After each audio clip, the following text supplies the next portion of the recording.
और उन्होंने भगवत उपदेश दिया महाराज पृथु को।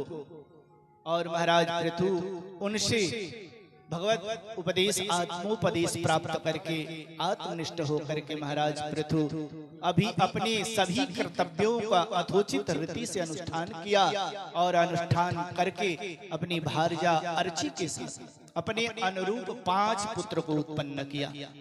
उसमें 5 पुत्रों में एक विश्वजीत, धूमकेश, हयर्ष, द्रविण और वृक्क, ये 5 पुत्र हुए अर्ची और पृथु महाराज से। उन्होंने विचार किया कि अब मेरी अवस्था टल चुकी है, इसलिए अब हम इन्हें राज सौंप करके और भगवान का भजन करते हैं। तो ऐसा अपने बालकों को राज्य सौंप दिया और सौंप करके अपने भगवान का भजन करने लगे। मैत्रेय जी कहते हैं कि हे विदुर, महाराज पृथु के बाद उनके पुत्र विश्वजीत का राज्य प्रारंभ हुआ और उनका अपने छोटे भाइयों पर बड़ा ही स्नेह था, बहुत प्रेम करता था विश्वजीत अपने छोटे भाइयों को। इसलिए 5 पुत्र थे पृथु जी के, तो एक प्रधान राजा बना विश्वजीत और 4 बचे, तो 4 दिशाओं का राज्य उस समय पूरी पृथ्वी महाराज पृथु के अधीन थी। तो 4 क्षेत्रों के राज्य अपने चारों भाइयों को सौंप दिया। और उसके बाद इंद्र बहुत प्रसन्न थे। जब पृथु जी ने इंद्र से माफी मांग ली तो इंद्र जी प्रसन्न हुए। तो इंद्र से कृपा प्राप्त करके उनसे शिक्षा लेकर के ये जो बालक थे पृथु महाराज के, ये उनसे अंतर्ध्यान होने की विद्या प्राप्त की इंद्र से, इसलिए इन्हें अंतर्धान के नाम से भी जाना जाता है महाराज पृथु के पुत्रों को। उनकी पत्नी विजिताश्व की पत्नी शिखंडिनी से उनके 3 पुत्र हुए, पावक, पवमान और शुचि। विजिताश्व की पत्नी का नाम था, 2 पत्नियां थी, एक का नाम था शिखंडिनी और एक का नाम था, आगे बताते हैं। तो पहले शिखंडिनी के 3 पुत्र हुए, एक पावक, पवमान और शुचि। ये अग्नि के रूप हैं। पूर्व काल में महाराज वशिष्ठ के श्राप की वजह से ये अग्नि लोक से क्षीण होकर के इनके गर्भ से उत्पन्न हुए और आगे चलकर के फिर ये अग्नि ही कहलाए। और विजिताश्व की दूसरी पत्नी का नाम नभस्वती। नभस्वती से हविर्धान नामक एक पुत्र का जन्म हुआ और हविर्धान की पत्नी हविर्धानी से बरहिखिदः, गय, शुक्ल, कृष्ण, रत्य और जितव्रत नामक 6 पुत्र हुए। इन्हें बरहिखिद प्रजापति भी हम कहते हैं। इन्होंने लगातार यज्ञ किया और इतना यज्ञ किया कि कुशा के अग्रभाग से पूरी पृथ्वी पट गई। इसलिए इनका एक नाम हुआ प्रचीन बरही। इन्हें प्रचीन बरही के नाम से जाना जाने लगा। इतना यज्ञ किया इन्होंने। उनके सर पर कर्मकांड इतना सवार था कि इतना यज्ञ किया कि पूरी धरती कुशा से पट गई।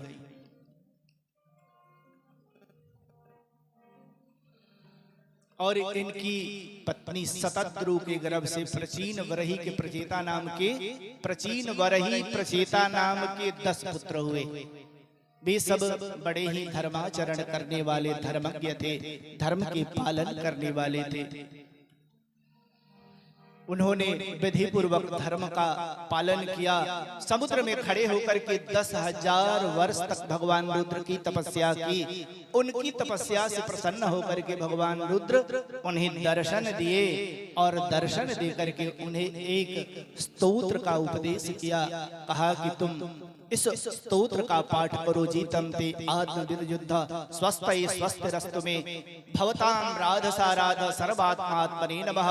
नमः पंकजनाभाय भूत सूक्ष्मेन्द्रियात्मने वासुदेवाय शांताय कुटस्थाय सरोचिसे। स्तोत्र दिया और कहा कि तुम मन से इस स्तोत्र का अनुसंधान करोगे तो तुम्हें बहुत लाभ प्राप्त होगा।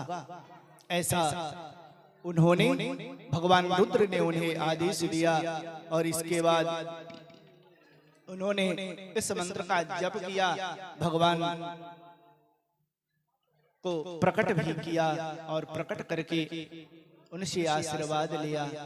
आशीर्वाद लेकर के फिर आगे कहते हैं मैत्रेय जी की, हे विदुर, सभी प्रचेता जल में खड़े होकर के भगवान रुद्र के बताए हुए स्तोत्र का जप करते हुए 10,000 वर्ष तक तपस्या की। एक दिन राजा प्रचीन वरही का चित्त कर्मकांड में रम गया। उन्हें कृपालु ने नारद जी के उपदेश दिया, उन्होंने समझाया। तब वो इतना कर्मकांड कर रहे थे और कर्मकांड में बलि की प्रथा थी उस समय। उस समय बलि दिया जाता था, पशुओं का बलि यज्ञ में दिया जाता था। उन्होंने पशुओं को बलि देना दिया और कर्मकांड किया। इसके बाद उनके मन को बड़ी अशांति हुई। तब तक नारद जी से उनकी मुलाकात हुई और नारद जी से उन्होंने कहा कि हे ऋषिवर, मेरी बुद्धि कर्म में फंसी हुई है, इसलिए मुझे परम कल्याण का कोई मार्ग बताएं जिससे मेरा परम कल्याण हो जाए। आप मुझे विशुद्ध ज्ञान का उपदेश करें जो जिससे हम अपनी कर्म बंधन से छूट जाएं। नारद जी ने कहा कि हे राजन, इसके लिए तुम्हें सबसे पहले तुम्हें ये जानना होगा कि अभी तक कर्मकांड में तुमने जितने पशुओं की बलि दी है वो सभी पशु स्वर्ग में तुम्हारा इंतजार कर रहे हैं और इंतजार कर रहे हैं कि तुम्हारी मृत्यु कब हो और तुम उनके पास जाओ और वो तुमसे अपने लोहे रूपी सींग से मार करके तुमसे बदला ले सके। ऐसा नारद जी ने उन्हें बताया। कहा कि इसलिए उसके विषय में तुम्हें, तुम्हारी जो तृष्णा है, कर्मकांड की जो तृष्णा है, उसी पर तुम्हें एक मैं कथा बताता हूं कि पूर्व काल में पुरंजन नामक एक बड़ा यशस्वी राजा हुआ करता था। तो उसके अभिज्ञात नामक एक मित्र थे। पुरंजन नामक राजा का मित्र था अभिज्ञात। राजा पुरंजन को नाना तरह के भोगों को भोगने की लालसा हमेशा मन में रहती थी। जैसे इन्हें कर्मकांड की लालसा थी प्रचीन वरही को, उसी तरह इन्हें नाना तरह के भोगों को भोगने की लालसा रहती थी। तो उस भोग को भोगने के खोज में इधर उधर हमेशा ये महाराज पुरंजन भटकते रहते थे। भटकते भटकते एक सुंदर बाग में पहुंचे। नारद जी कथा सुनाते हैं प्रचीन वरही को।